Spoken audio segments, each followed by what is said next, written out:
Hi guys, good morning. Nice day, especially for the Klecko family.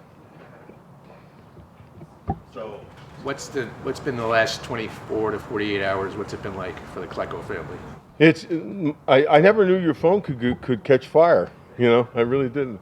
But it's been a good road. The announcement of it from the hall itself was, without a doubt, probably one of the most exhilarating things. My wife and I were the only two people at home at the time, and my wife being a very reserved lady, I never seen her jump up and down. So it was kind of cool. She was excited about it, and without a doubt, I was very excited also. So it's been a whirlwind. I actually went in and did an MRI about 1:15, and by the time I came out, I had 65 texts on my phone. I don't think I've ever seen that in my life, but it's been a lot. It's been a lot. Last 2 days have been fun. So what's it been like waiting through the years and dealing with the disappointments of not getting in? How have you kind of tried to keep that in perspective? Well, it really is kind of easy for me, because, I was just talking about it as we walked in here. I've been in the construction business all my life, and I've had times where I had the job, and I walked in the door to get the contract to sign it, and all, and I get the excuse something went wrong and it's going another way. Well, you learn to take them rejections in business, so it's something that I didn't want to let myself get up for. And after the first time, I think I made the 15 once or twice in the regular team voting, with the guys coming out of my career. And after you get all the rhetoric from people saying and give you the reasons, oh Joe, it'll do it, this is why you're going to make it, and it doesn't happen. And then the last couple of years, of course, in the senior side, only having one or two people, being submitted from the senior side to the voters, I got that rhetoric even more, like, oh Joe, there's nobody, it'll be you. I'm betting it's 90% for sure. And of course it never happened. So I've learned not to get excited about anything, as they say, unless the check's in the bank. You know what I mean? So this is kind of one of those situations here, but not as negative, because everybody knows that they talk about the last hurdle of this whole thing comes in January, when you have to get 80% of the vote of 48 voters. And that if you think about it, that's a pretty tall mountain to climb, But I hear reasons why and not. But I will not, until the check's in the bank, I'm going to maintain my civility about this and live my normal life. What's your biggest takeaway from your career in the NFL with the Jets? Just joy, really. I mean, first of all, playing in New York which all you guys know, is probably one of the greatest things you can do. Winning in New York is the next best thing, as far as when we started going to playoffs and all. I remember when we were the Sack Exchange, we did this. We were doing a photo shoot down at Wall Street for we were doing Pro Keds shoes, and we had never seen nothing like, not even touched it, as far as people coming back and after a game and all. But we drove down there, and we're in a limo, and we turned a corner where the Bull is on Wall Street. There was mobs of people. It was like, why? What happened? It was like, they're here for you. You're kidding. It was that exciting. And again, this is New York. They do everything big. And when we got out of the car, it was like almost, the cameras and everything like that were on us. And it was a surreal moment, without a doubt, but it's a long-lasting moment, How about football-wise? Just, as a football player, what do you remember about your time? Again, the one great thing about playing in New York is, really, you have a great supporting cast in the fans. That's a big deal, because when you come out of the tunnel or something goes bad, I mean, they'll let you know it one way or the other, okay? And when it was going good, boy, it was great to be good. But as far as, the moments you remember, the two greatest things that I have had happen to me as a football player in the New York Jets, first of all, is being a member of the Sack Exchange. Nobody knew what was going to happen that year, and to wind up with two guys who now, and it still maintains in history, have never done that on the same team, come up with 20 sacks in a year, okay? So the Sack Exchange was a big deal.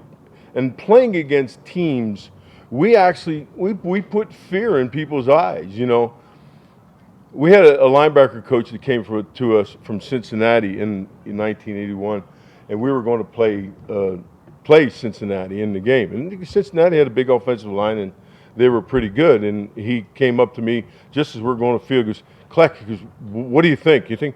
I said, just sit back, watch. So we went on the field, and we as much as we were noted for getting after the passer, we were, at that time, 2 or 3 in the league against the run. Nobody ran on us. So we stopped in the first 2 plays. It was 3rd and 14 or something like that. And we sacked Kenny Anderson like in 2 seconds. And I walked off the field. I took my helmet. I goes, did that prove anything to you? So it was great to play on such a great team. And, I always, of course, take Richard Todd to task about when we were playing 81 in 81.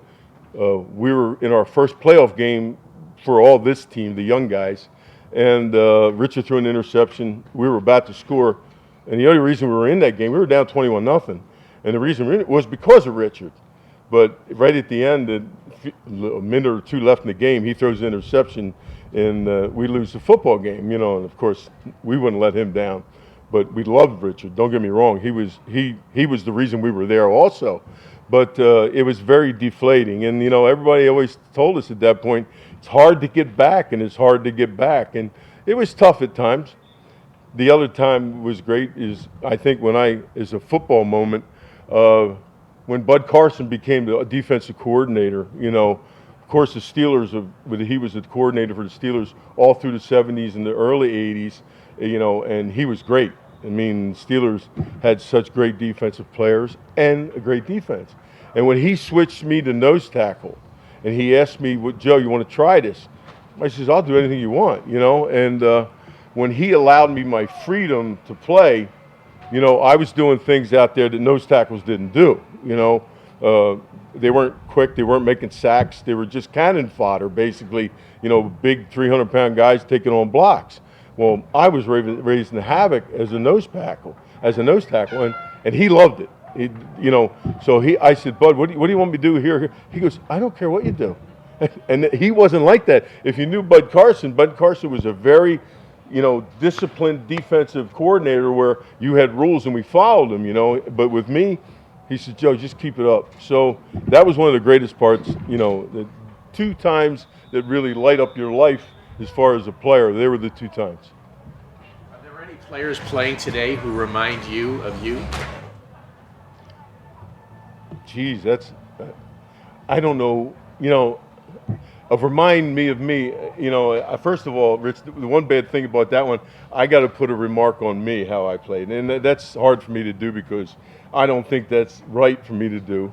But, we were just talking about it with Eric inside about, today, how everybody plays with your hands, But that was my whole world. My whole world was about hands because of the days I was fighting. And I talked about it, and I see this nowadays with these guys always dealing with the hands and stuff like that and how you do it. And, the great guys you see with hands nowadays, especially, there's 2 guys that, of course, I would say play a lot like what I did in 2 different ways. Hayward from Pittsburgh, the way he plays with his strength and running people over a lot and stuff, not quickness. But Aaron Donald, the way he plays with his quickness, I had both of those things on my side, I mean, once I got a guy worried about running over him, and he would hunker down and try and sit down on me, boom, I'd go right around him. I'd bang their hands and stuff like that. So I think those 2 guys, I take some from both of them, but they remind me of what I did. What do you think of the current state of the Jets? Well, I gave them that 8-8 mark in the very beginning of the year. I think we can stay with that. I don't think, I don't know what's going to happen with Wilson. Of course, he's. I think the one thing I always said this about him as a young kid, the telltale signs, and one of the things he's gotten away from, because in the very beginning when they played New England, he had 4 interceptions in the first half. And I think that was one thing I always pointed to about it, because everybody that knows Bill Belichick, you're not going to throw the ball deep on Bill Belichick, okay? And to come out there coming out of college, and he did that a lot, he thought you don't do that against a guy like him.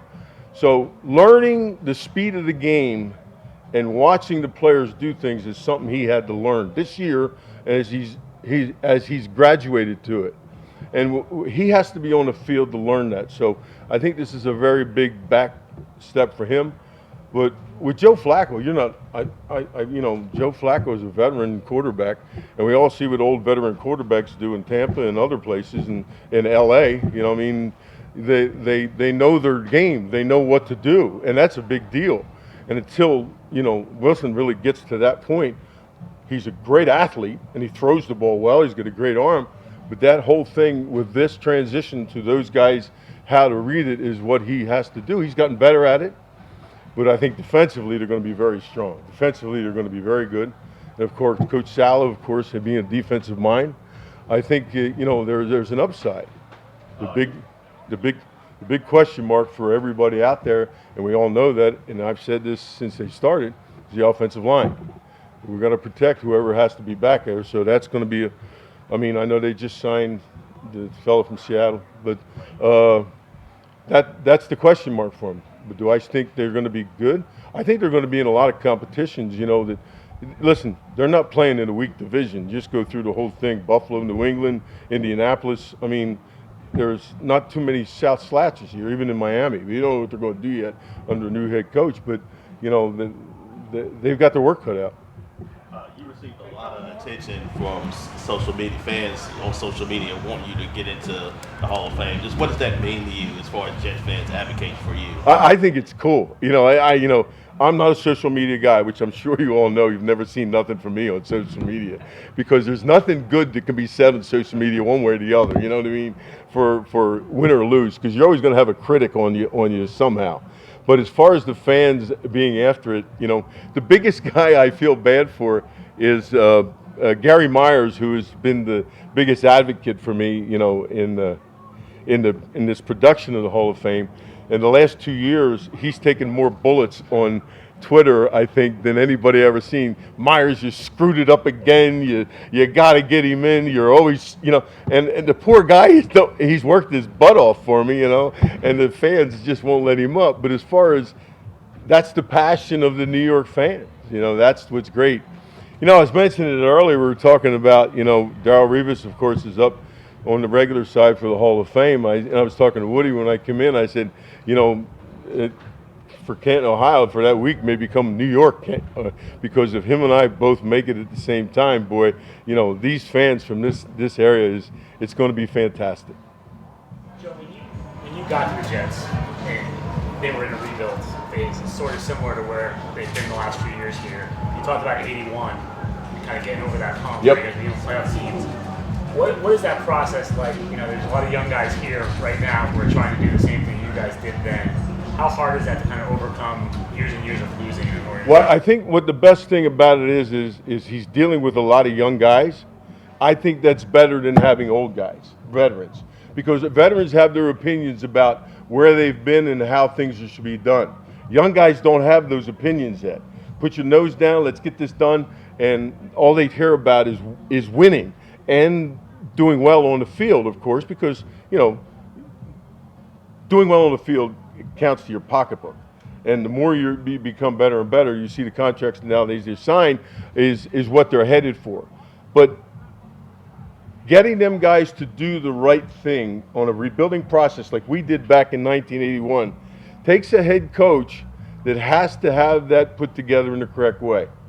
I've never heard him say one thing detrimental about players that have done good or bad.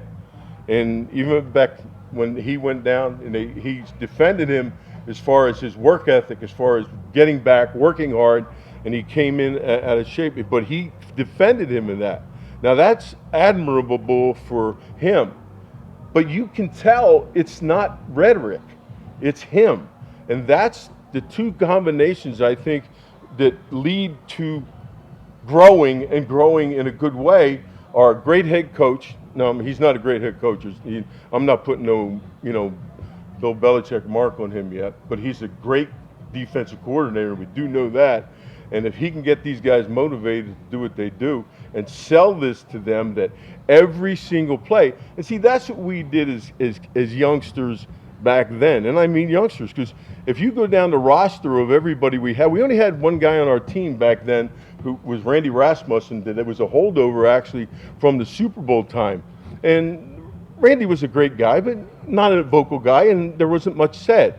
We created that atmosphere with the young guys, and we were together. And that's, you can't, football's a team sport, you can't win as one. You got to win as a team. And we worked that into our mantra, basically, about every single play, every single down. And, that's what you see out here now.